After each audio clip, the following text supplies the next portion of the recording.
Joy and sorrow have waned, the smile is gone, tears have fled. The pricks of thorns have blunted, the softness of the velvet has stunted. Nothing is visible to the eyes, the light is gone, the darkness is lost. What is this state? Zapurza, my dear, Zapurza. For a poet to be in such a state of mind and for him to describe it in a poem happened for the first time in Marathi at the beginning of the 20th century. And the first poet who wrote this poetry of new content in a new form was Keshav Sut. The real name of this poet who gave a new direction to the Marathi poetry was Krishnaji Keshav Damle. He wrote poetry under his pen name Keshav Sut. The collection of his poems called Keshav Sutanchi Kavita was published in 1905 after his death at a young age of 39. Today, in the 14th episode of Granthayatra, we are going to read this new brand of poetry which displayed a new energy. The poetry expounding philosophical tenets, devotional poetry, poetry giving sermons or narrating stories had been written in Marathi for centuries. In addition, when love appeared in this poetry, it was either in the context of mythological characters or depicted the lives of the heroes. On this background, Keshav Sut was the first Marathi poet to write subjective poetry depicting his own feelings, and that too in the form of short verses. By conveying his internal emotional world through words, he transformed the nature of Marathi poetry. A poem should be thus and it should not be thus, you say. Who are you to teach a poet, I ask you pray? He asked this question point blank and discarded all the rules and regulations considered necessary by the contemporary poets. He released poetry from the fetters of the strict rules of meters and made it more suitable for expression of inner feelings. Keshav Sut's perceptive mind had absorbed the influence of sonnets written by English poets, their Marathi translations, philosophy propounded by humanist thinkers such as Agarkar, and the winds of progress passing through the contemporary society. He had probably read Palgrave's Golden Treasury and other poems by English poets. His mind was overflowing with emotions. His new sensibilities were turning mature. His mind was experiencing the surge of emotions at various levels, from his personal love to a universal compassion. Keshav Sut deftly expressed these echoes from his mind into his poetry. He was especially the first Marathi poet to bravely express his love for his beloved in his poetry. You are there and I am here, how can you be with me? How do I convey my feelings from afar? All I can do is compose poems about you and try to bear the separation through this remedy. This is how frankly he writes. No ant would have made such haste to reach a heap of sugar, nor would any cat have run towards cream in this way. Lord Krishna too would not have rushed to the pot of curd thus, the way I come to you, my dear, with eagerness, writes Keshav Sut, revealing his honest feelings. In his poem The Dream, he imagines flying to a star by borrowing the wings of a swan and strolling there with his beloved.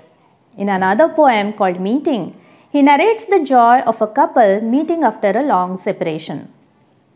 Keshav Sut possessed a loving heart. Alongside the love for his wife, he had a fatherly affection for children. He adores the other members of his family and feels a broad compassion for everyone in the world. When describing his home in the countryside to his friend, he is overcome with nostalgia and says, "Look at this bed now, my mother sleeps there, and my little sister is sleeping beside her, and I am overjoyed seeing her." He is saddened by the sight of a young woman grieving at the confluence of rivers Mula and Mutha, and he castigates a teacher caning young children. Which fool appointed you a teacher, O cruel-hearted man? You should be a butcher, that's what will suit you. Those were the days of the British rule in India. His following lines, "Even at happy moments I remember my slavery, and the sorrow I feel is incomparable," show his indignation at India's subjugation and the importance he accorded to independence. He expresses his eagerness by saying, "When will this night of helplessness end, my lord? When will the sun of independence rise again?" Keshav Sut was acutely aware of the social problems around him. In his poems, he highlighted the hardships faced by the class of society who was never even mentioned in the poetry before his times. When he saw a Brahmin shouting at the so-called untouchable children playing by the roadside, he wrote, "Then the defiant child too returned to his home, thinking all the time in his mind, what harm does it cause, even if my shadow falls on him?" He thus asks the unspoken question in the mind of the child. In another poem, he writes, "All through the day today, not a single penny have I received. I toil every day to survive, but no one had any work for me." And thus, with a troubled mind, he reveals the plight of a laborer who has no money for food. Keshav Sut was attracted to beauty, and this fascination is revealed by his verses describing poets and poetry itself. Is there anything more delightful and fantastic than the verses that line the path of a poet's life? He asks. In another poem, he describes his heart illuminated by the abode of goddess Sharada, and it is none other than words themselves who have placed her temple there. In his poem, Ephemeral Fantasies, he describes how artists get fleeting glimpses of imagination, which leads them to produce lasting masterpieces. He compares poets to the self-illuminated and freely wandering comets. Keshav Sut's refined perceptibility sometimes led to creation of phrases that became proverbs. For example, he asks in a poem, "How big is the universe? As big as one's brain." Or, "The gods and the demons were created by humans." Couplets such as these are still used in Marathi. Let us hear from Professor Nilima Gundi how Keshav Sut's poems influenced the subsequent Marathi poetry. Keshav सूत हे आधुनिक मराठी काव्याचे जनक होते. त्यांच्या काव्यात अनेक प्रकारचं वेगळेपण एकवटलेलं होतं.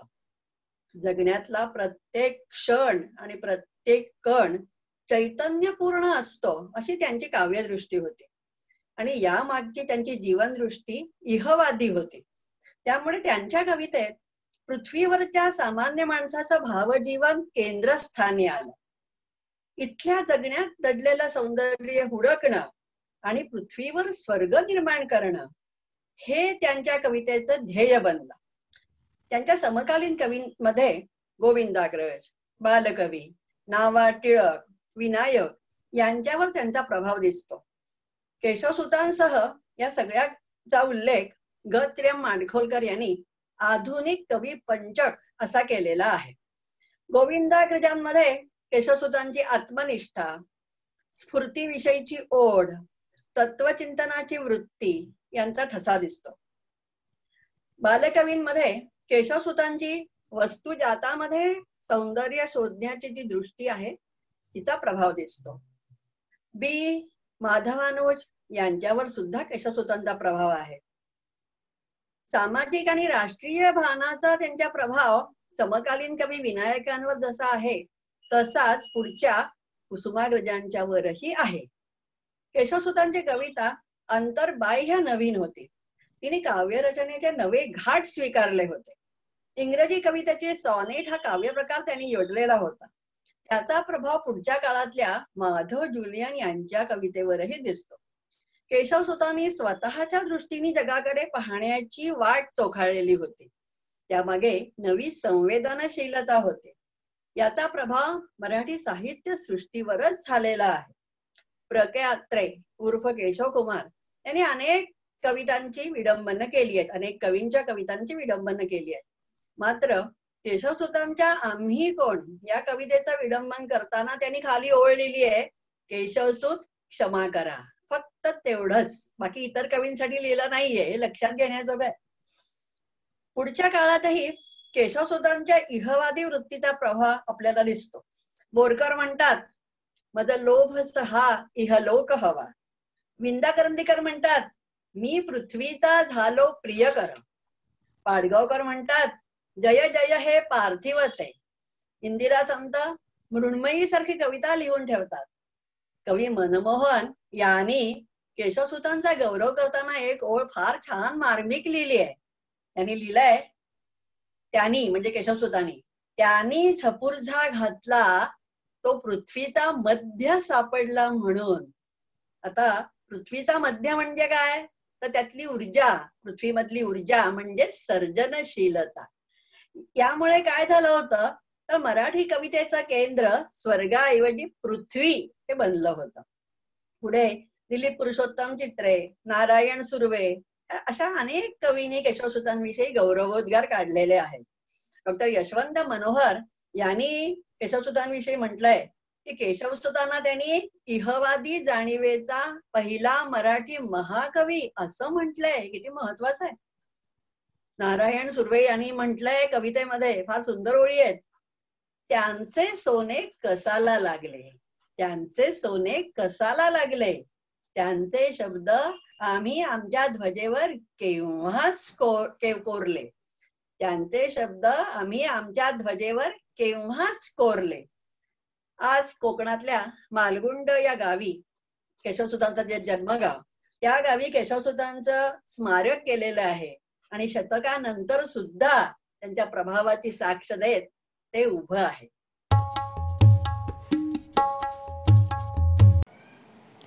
The most important aspect of Keshavsut's poetry was his attack on regressive social customs. In his poem Customs, Nature, Kali, he notes how outdated customs hamper the progress of a society. Going a step further, he leads a revolt against regressive practices in his poem The Trumpet. एक तुतारी द्या मज आणून फुंकिन जी मी स्वप्राणाने भेदून टाकीन सगळी गगने दीर्घजिच्या त्या किंकाळीने. Bring me a trumpet, which I shall blow with my breath and soul, and pierce the entire sky with its extended scream. Bring me such a trumpet. The demonic and ugly offspring of customs and oppression, how ravenously they consume you. Is this a time for celebration? Come to your senses, this trumpet warns.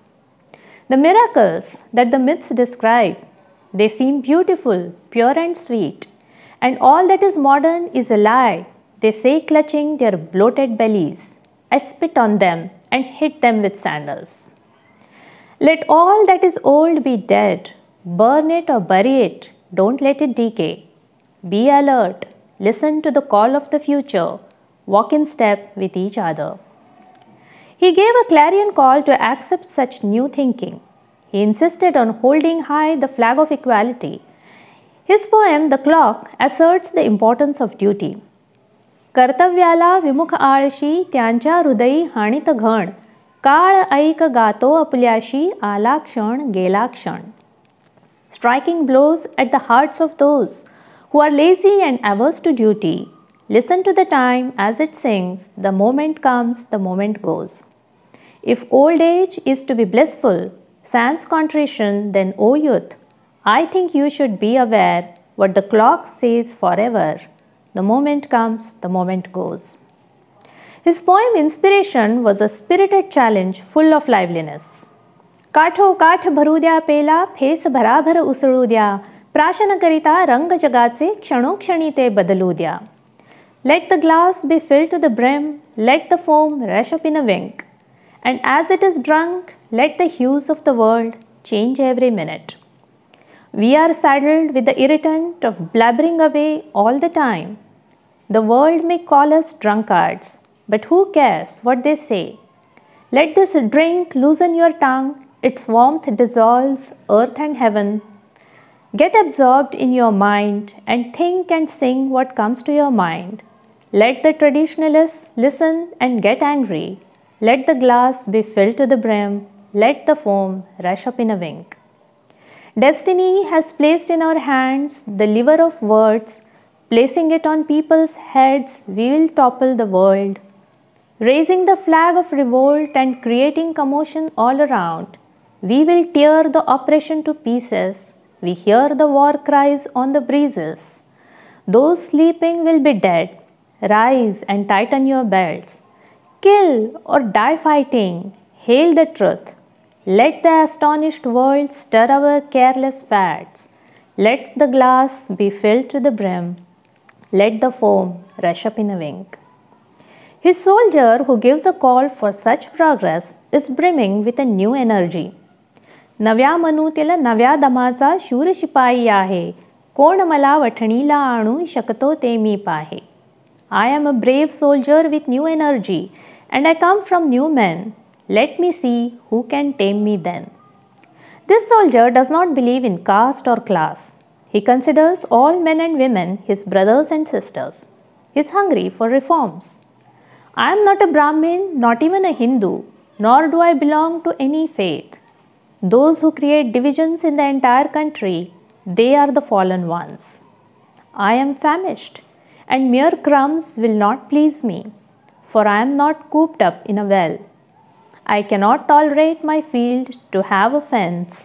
Let me see who can tame me then. Just like the romantic poets in the West, Keshav Sud's poems also depict deep despondency, unfathomable gloom, and also dizzy joy in the communion with nature. His philosophical poems depict his fascination with the supernatural. He describes the desirable but ephemeral ideal in these words. The rays stream in through the window, and with the atom my mind flies out to the indirect experiences, forgetting all chores. But this dereliction pinches me, but I don't care. And I sit every day mad with one desire: how will I ever find that which I have lost forever? Sometimes his poems sing desperation. In this world of darkness, my ghost roams over the pyres of dead hopes. It knows no peace. While in others, he accepts the sorrows in his life but hopes that those experiences will give rise to something good. My cup is full of sorrow, to be consumed with eyes closed. The remains seen at the bottom are called experiences. Throw them to the world, for they may become elixir for someone. At times, some pleasant experience rejuvenates his mind. काळोखाची Rajni होती, हृदयी भरल्या होत्या खंती. अंधारातची गढले सारे, लक्ष न लक्षी वरचे तारे. विमनस्कपणे स्वपदे उचलित, रस्त्यातून मी होतो हिंडत. एका खिडकीतून सूरतदा, पडले दिडदा दिडदा दिडदा. The night was dark and the heart was filled with remorse. All was enveloped by gloom. On the stars above, I did not swoon. Dragging my feet in dejection, I was strolling in some direction, when I heard coming through a window the melody of dirada dirada dirada. Placing a hand on my shoulder, someone seemed to assure me further, asking why I was so sad and plagued my heart with thoughts so bad. Patience, dear, for patience yields fruits so pure, fruits so sweet. Listen, they will soothe your mind, the sounds of dirada dirada dirada. I heard the sound of peace in the end. The earth was silent and the night the same. Silent was the breeze and silent the stars, and all at peace in their heart. And happily I returned home, and with peace went to bed, and sang again in my dream the sounds of dirada dirada dirada. Thus, Keshav Sud brought about a revolution in Marathi poetry by writing poems that depicted the intense experiences in life, which asserted human rights and equality, and which fearlessly expressed the love in the poet's heart. He bestowed upon Marathi poetics the realization that personal experiences and thoughts could be the subjects of poetry. In his own words, हर्ष शोक हे ज्या सगळे त्या काय कळे त्या काय वळे. हसतील जरी ते आम्हाला भय न धरू हे वदण्याला. व्यर्थी अधिकची अर्थ वसे तो त्यास दिसे ज्या म्हणती पिसे. त्या अर्थाचे बोल कसे Zapur za, gade zapur za. The one who experiences these joys and sorrows, what does he care or what does he know? Even if they laugh at us, we will not shy away from saying this. The useless is primed with meaning. He who is termed insane knows it well. What are the words of that meaning? Zapurza, dear, Zapurza. Hope you liked the poems of Keshav Sud quoted here. Do read his entire poetry at least once. If you liked this episode of Granthayatra, please like it and share it with your friends. And do subscribe to our channel free of cost. We shall meet again next Friday to get acquainted with the first novel in Marathi based on realism. Until then, immerse yourself in the world of poetry that pleases with meaning and rhythm and keep reading.